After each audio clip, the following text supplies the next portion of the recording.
Cimoooooooo.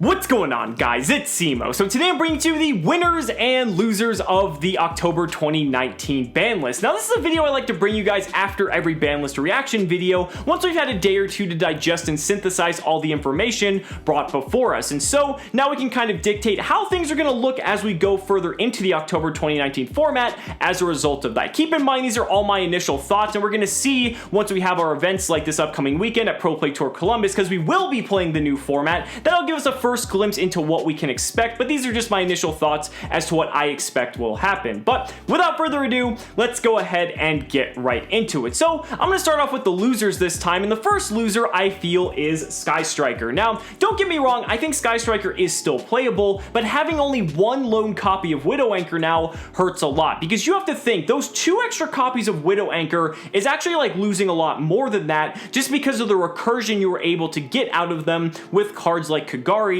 as well as multi-roll. The thing is, when you bring an anchor back with multi-roll, yeah, it gets banished after the fact, but it's like you had like 6 anchors instead of 3, not to mention if you brought it back with Kagari, you got even extra use out of that, and Anchor was kind of what allowed Sky Striker to break boards so easily, because Anchor not only negated the effects of the opposing monsters, but you got to take control of those monsters if you have the 3 spells in grave, and I think it's going to be very difficult for Striker to play up against a deck like Thunder Dragon now, because if Thunder Dragon assembles a 2 or 3 Colossus board on turn 1, how are they supposed to out that? Like, yeah, there's one single Colossus they can take care of with the 1 anchor, that's assuming they have access to it, but like, what about the other ones? I think it's going to be very difficult for Striker to not play without those anchors, and it's going to be weird to see how the deck can adjust. Now, sure, you can play stuff like Mind Control, maybe play like a going second Striker variant with cards like Mystic Mind and all these other going second cards that are very good at breaking the opponent's board, and that might be how the deck has to pivot, but at the current moment, I definitely think Anchor getting hit to 1 hurts the deck more so than a lot of people may think. I definitely don't think the deck is dead by any stretch of the imagination, but maybe it'll get knocked down the tier ladder just a peg, maybe into that tier 2 slot. We'll just have to see, time will tell, but I definitely think that 1 anchor hurts. You have to keep in mind, yeah, they have 3 copies of Engage, but Engage is only as good as the cards that it can search, and now that you have only 1 multi-roll and 1 anchor, it's going to have a lot more choke points, and it's going to be a lot easier to stop the deck from snowballing as well as it does. Now, the second deck I want to talk about is Cyber Dragon. Now, I'm not talking about pure Cyber Dragon specifically, but more so Cyber Dragon Orcas. Yes, with Mermaid getting banned, any deck that really took advantage of the Mermaid and Orcas engine just as a supplementary engine in a second or third line of play got really hindered by this ban list. The thing is, yes, Cyber Dragon can still be played, but it was the Cyber Dragon Orcas decks that were in that tier 1 category, because you were able to assemble full Orcas combos with something like Cyber Dragon Infinity, not to mention Cyber Dragon, which is good on its own at breaking, you know, some of the top meta boards with cards like Mega Fleet and so on. So that way, you know, it actually had fairly decent matchups all across the board. So now that you remove the Orcas component of it, I think it kind of moves back down to just being like a tier 2/rogue deck, and that's where it's going to sit, because the Orcas engine was what really pushed it over the edge, and now with the banning of Nightmare Mermaid, you're no longer going to have the access to do that, so it's not going to have that unfair element to it that a lot of these decks were taking advantage of. I don't think that's necessarily a bad thing. I think people splashing the Orcas engine in like literally every deck they could was a little bit degenerate and wasn't really good in terms of like diversity,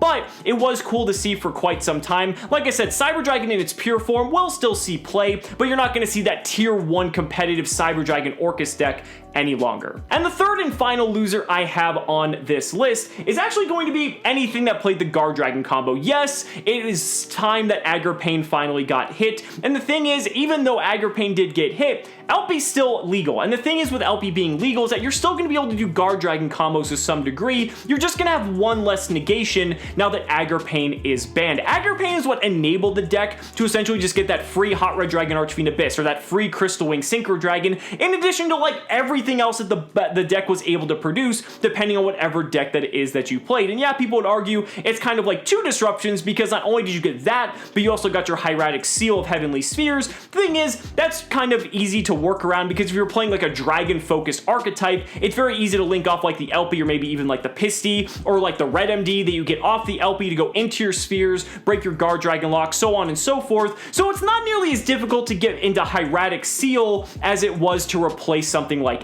Pain. So I don't think these decks are going to be completely gone. I definitely think they're going to be few and far between by comparison, but some other decks that incorporated the Guard Dragon combo are going to have to find a new win condition if they want to stay competitive in this October 2019 format. But now it's time to move on to the winners, and guess what? There's a lot of them because this list did not do a whole lot here, and the thing is, I'm going to go ahead and start off with Orcas, and you might think to yourself, oh, Cimo, Mermaid got banned, how is Orcas a winner in all of this? Well, pure Orcas is still a very real deck, and a lot of players, especially a lot of the better players, have been experimenting with pure Orcas before this ban list was even released, and if you listen to a lot of them, they said that in the pure Orcas deck, they didn't even really go into the nightmares at all, or very little, because you don't really have to. The deck can function on its own, and the thing is, you don't really need a card like Mermaid to be able to play a deck like pure Orcas, and that was one of the decks that took second place at YCS Fort Worth. I have that deck profile if you guys want to check that out, so bear that in mind. Pure Orcas is still very viable and probably one of the strongest decks of the format, so you need to look out for that. Even Lunalight Orcas is still playable. You know that Curious combo I showcased in that combo tutorial? Well, just go ahead and send one of your Orcas cards and you can still do the full Orcas combo in addition to all the Lunalight combo as well. Oh yeah, and that's also backed by stuff like Azathoth too. So have fun. Lunalight Orcas is still going to be a deck. Yeah, sure, the deck got hit because you no longer have access to Mermaid, so you can't combo off as easily, but I definitely think that these decks are still going to be two of the strongest decks of the October 2019 format. The next deck I want to talk about though is Thunder Dragon, and oh man, Thunder Dragon came out of this completely scot-free. Thunder Dragon is going to be in a very strong position now because with Sky Striker actually getting hit in terms of Widow Anchor, Thunder is going to have a much better opportunity to be able to dominate the format because Colossus is a very unfair card, and if you prevent your opponent from being able to search their deck, that's how you're going to help control the pace of the game, and not to mention it's a very difficult card to get rid of. And then you also have cards like Thunder Dragon Titan. I actually have a deck profile of Thunder Dragon that managed to make the top 32, my good friend Giovanni Castillo, and his deck took no hits from this ban list and honestly could just be played at any tournament and still do as well, if not better, than it did at YCS Fort Worth, because now you don't have to worry about some of these other decks being nearly as abusable as they were pre-October 2019 ban list. So Thunder Dragon is going to make a huge resurgence, more so than it already has, and you're going to start to see a lot more of it. The next winner I have is Salomon Grain, because guess what? Salomon Grain also did not take any of their hits on this list, and the thing is,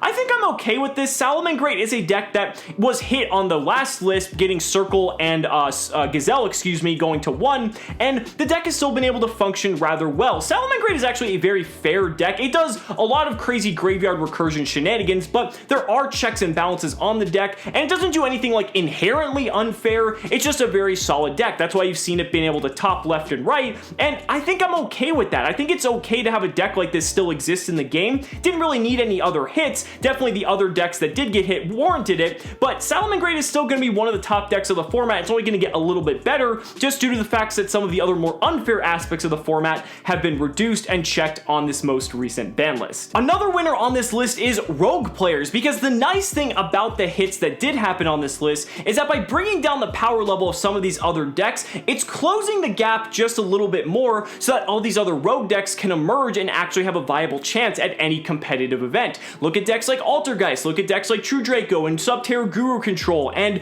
just all the crazy shenanigans that we've seen in the past few months. Now that the gap is closing, you're going to get to see people start to experiment with things a little bit differently, and by experimenting, I'm not meaning by finding the next best deck to throw the Orcas combo in. People are going to start to experiment with different archetypes altogether and start to figure out if there is the opportunity for new decks to actually emerge in this format with things being a little bit more well-rounded. I think that's an incredible thing. We've already seen such a healthy amount of diversity of different decks up to this point, so now that you've taken stuff out like the Mermaid combo for Orcas, as well as the Guard Dragon package, think about what other decks can actually have a chance now that we didn't really have the opportunity to see before, or people were maybe too scared to play just because they were going to get slaughtered by the power level of these decks. So now that we're closing that gap, I think we're going to see a lot more different Rogue decks come out, and I think that's always a good thing, just to see what creativity people can come up with. And if you're talking about Rogue decks, I mean, I have to talk about Heroes here as the last deck, because oh my god, you've got Stratos to 3, you've got Malicious to 3, I guess by extension, like any sort of like Dark Warrior deck is going to love this ban list. There've already been people experimenting with Warrior-based builds prior to this ban list, but now that you have Malicious back at 3, people are going going to find a way to abuse that. Isolde is probably going to come back in some way, shape, or form, and it's going to be a treat to see, but hero players can rejoice now that you have 3 Mally. Burning Abyss can actually love the fact that 3 Malicious is back, because now you can hard make Beatrice like you used to. Yeah, you still kind of fold to Nibiru, but a lot of decks do in this format. The thing is, I think this is actually going to be a really good thing for the format moving forward. Yeah, we're still going to see a lot of the same decks, and I think that's the thing I'm the least excited about, but I think because the power gap has been closed just a little, we're going to see a lot more ingenuity and a lot more people experimenting with different decks that didn't have the opportunity before because they felt precluded and restricted only to playing something that could like facilitate a Guard Dragon combo or an Orcas combo or just play Sky Striker. But now that all those have been kind of checked, we're going to see where the format goes. I'm really excited and I hope you guys are too. So guys, that's going to wrap up this video. Let me know down in the comments what you guys think. I'd really love to hear your thoughts. Thank you so much for watching the video. Be sure to like the video as always. Subscribe to the channel for more amazing Yu-Gi-Oh content. And if you found this video helpful, consider supporting me on Patreon or becoming a YouTube channel member. Just by showing your support in any way that you can, you're investing in my ability to continue bringing you amazing Yu-Gi-Oh content. So thanks so much again, and we'll see you next time.